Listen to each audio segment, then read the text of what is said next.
Hey everyone, Christian here, and this is going to be the third chapter of that special Palm vlog that I was going to make about the three magical islands. This is chapter 3. So it's going to be New Caledonia. Before I get to New Caledonia, I just want to say two quick things. One, I want to thank Simon from England for sending me an Amazon gift card. That was really nice of you. It's going to go to great use, and I'm never going to ask anything from you guys because you guys appreciate these vlogs, and I really enjoy making them for you. But you know, I appreciate it, and that's really cool that you sent that, and yeah, it'll go to good use. Second one is going to actually be Cuba related, and this is a book that I picked up just before Christmas. This is The Palms of Cuba by Paul Kraft. So these are pictures of, I believe it's Gyges, and in the back that's Paul Kraft, and I've known Paul. I've seen him many times and kind of talked with him over the course of like 13 years or so, and he's a very good writer, and he's published a couple of books. His first book I ever owned was Encyclopedia of Cultivated Palms by Robert Riffle and Paul Kraft, or Paul Kraft and Robert Riffle, whichever way you want to go.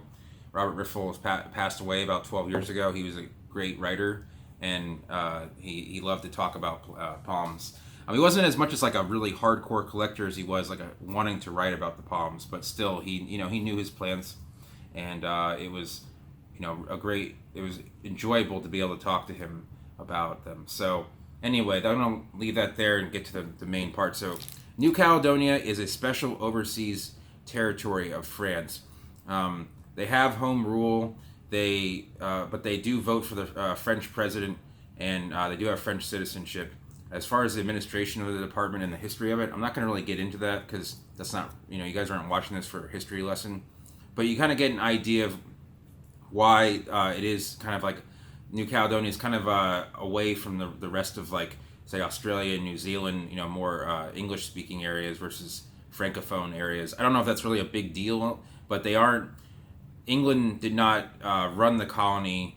I don't remember if they ever had possession of it, but it is basically, for lack of a better term, just an overseas department of France. I might be insulting New Caledonians, and I apologize, but it does have its own home rule. It's kind of like Scotland is to England, where Scotland has some home rule, but they are kind of ruled by by London, where New Caledonia is run by those in Paris.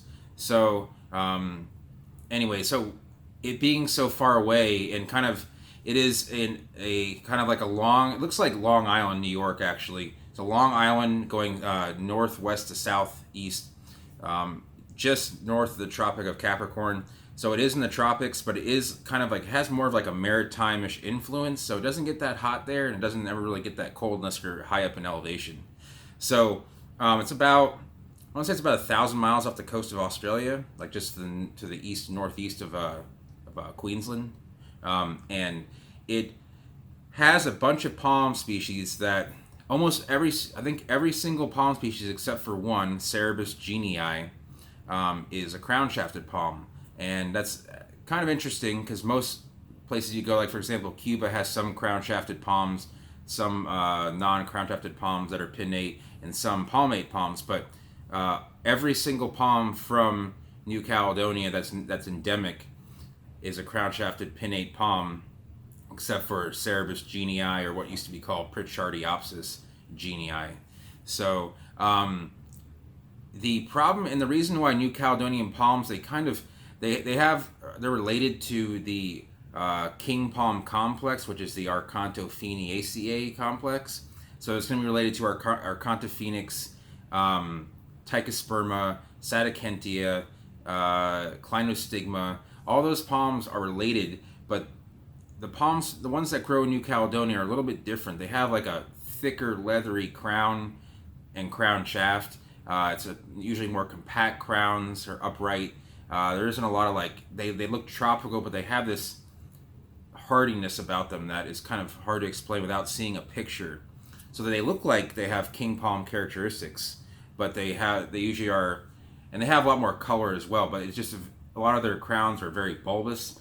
The most popular palm that comes out of New Caledonia is the flamethrower palm, Chamberonia macrocarpa. As you can see, it does have a little bit of a bulbous crown shaft at the base where it kind of bulges out and comes in. and it has a bright new red leaf. There's a couple others. Some of the genera might be outdated, but I'm pretty sure there's Cyphophoenix, Campycarpus.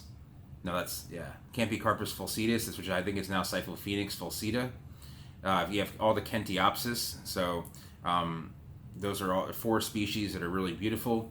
You have Basilinea, which is a smaller, daintier, kind of looks like a mini Tychosperma, but usually with a colorful crown, purplish, and sometimes it has tomentum on it. There's actually one called tomentosa, and what other species grow there? So there's also the Cerebus janini, and a lot of these palms that do Cyphokentia, Cyphophoenix.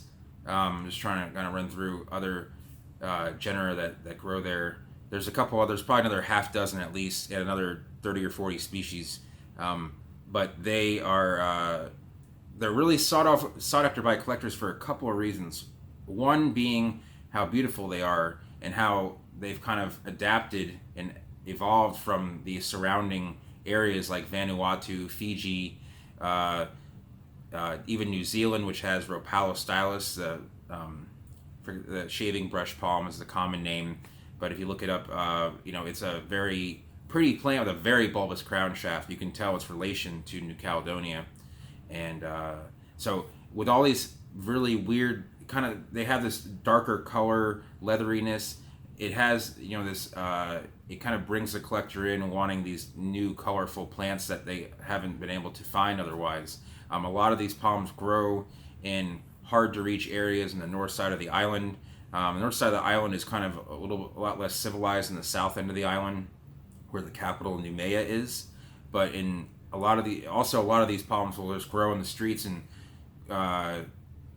they'll for example, Chamberonias, Chamberonias really just kind of grow out. There's someone who lives in New Caledonia and watches this vlog and knows a lot more about it than I do, obviously, because he lives there. But and he goes on adventures, and he showed me pictures of Chamberonia growing outside his office window, and not too far away from Noumea, the capital. He's shown some pictures of palms just in the forest, but there's been a problem where it's been hard to find ripe seed on New Caledonian palms. It is, you could just have to kind of just go and see if they've ripened. They don't really have like a cycle where they're going to be ripe a certain time of the year. Some of them do, but for example, Chamberonias don't all ripen at once. Usually they ripen like a half dozen at a time. They fall off, and another half dozen. And that can be difficult when you're trying to collect in large quantities. So, excuse me. So the most common of the New Caledonia palms that we get here are by far Kentiopsis oliviformis and Chamberonia macrocarpa. And a lot of these palms were brought in the late 20th century by collectors, by a couple botanists doing work, and they were the most easily accessible, and they've come to be a staple of the collector market, and even a little bit in the landscape market, depending on where you are. They're also, the other reason they're highly sought after is a lot of them are pretty cold hardy compared to surrounding plants. So Archontophonix alexandri will burn at 32 degrees, but Chamberonia macrocarpa, which has a much, many will say a prettier crown, a prettier, leathery leaflets, that'll take the mid to upper 20s, and sometimes without damage if there's canopy. At my first nursery, there was a Chamberonia, and it had about 2 feet of trunk, and it was under some canopy, and it got down to maybe 26, 27 degrees, and there was no damage on it. So most palms most crown shafted palms will take damage at that temperature. So areas that normally wouldn't be able to grow a lot of crown shafted material, like Southern California, a lot of the tropical stuff that surrounds it, the Southern Europe, like Spain, Southern France, Southern Italy, Greece, and then Australia, and also a lot of Asia. They just really are attracted to this kind of evolved island like the other islands. In a way, and this is a generalization, in a way, New Caledonia is almost like a southern hemispherical version of Cuba, in the sense that the plants around it have been the palms that grow in the lands that are surrounded are very easily accessible, but the ones that grow on the island itself are a little bit harder to get a hold of. They grow a little bit differently. They're slower, and they've also evolved into some weird, odd shapes. But yeah, I mean, it's still an accessible island. There's been an International Palm Society meeting there back in 1998, 2000 maybe, and a lot of one of my favorite palms in the world is Kentiopsis pearsoniorum, and that grows on the slopes of Mount Panier on the north side of the island, and it's really pretty. It's a purple crown shaft. My first time, the most I've ever spent for a single palm in a 1-gallon pot was $275, and it was for a pearsoniorum about 12 years ago. So, and that record still holds today. I bought cycads that are more expensive, but palms, not yet. So, anyway, so a lot of these palms in New Caledonia that grow at low elevation are great for these subtropical and tropical climates. I still try and get a hold of Chambronia seed and Kentiopsis seed when it's available, or when I can find it on trees nearby. And they're also pretty hardy to hurricanes as well. So they do pretty well here in Florida and some other hurricane-prone areas. So they have a lot of things going for them. Some of them are a little bit harder to grow because of the red clay soil that kind of runs throughout the country, but some just will grow in almost any soil. So if you see them available, you will see probably Kentiopsis and Chambronia the most available. As plant form, you can probably find seeds of other species, but I recommend trying them out. They're really rewarding.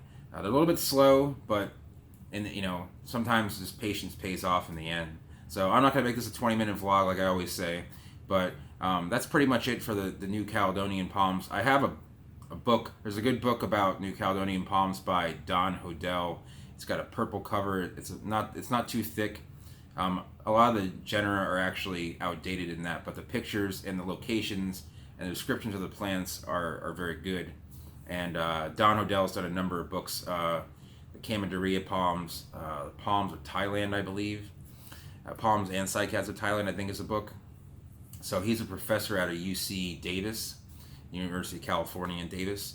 And I haven't talked to him directly, but his books are pretty nice. So, and they're an easy read with a lot of pictures if you're not into reading a lot of text. So, there's a lot of good botanical information as well. So yeah, I'm gonna go ahead and end the vlog here. I hope you enjoyed this little mini series, and sorry it took so long to get the last chapter out. I'm sure that the guy that watches these vlogs from New Caledonia will chime in, and he'll know a lot more about it than I do about these about some of these species, and he'll be chock full of information. So if you have any more questions about New Caledonian palms, leave them down below. If you enjoyed this vlog and want to see more palm vlogs, go ahead and subscribe and hit that notification bell so you'll know when I put out a new video. And yeah, I think that's it. If I said, go ahead, subscribe, like, and if you'd like to give it a thumbs up, and if you have any questions, leave it down below. And I'll get back to you as soon as I can. I know a lot of people were waiting for me to get back on some other vlogs, and I apologize. I've been kind of like off the internet lately. So again, hope everyone enjoyed the New Year and Christmas or any other holiday you may celebrate, and I will see you guys next time.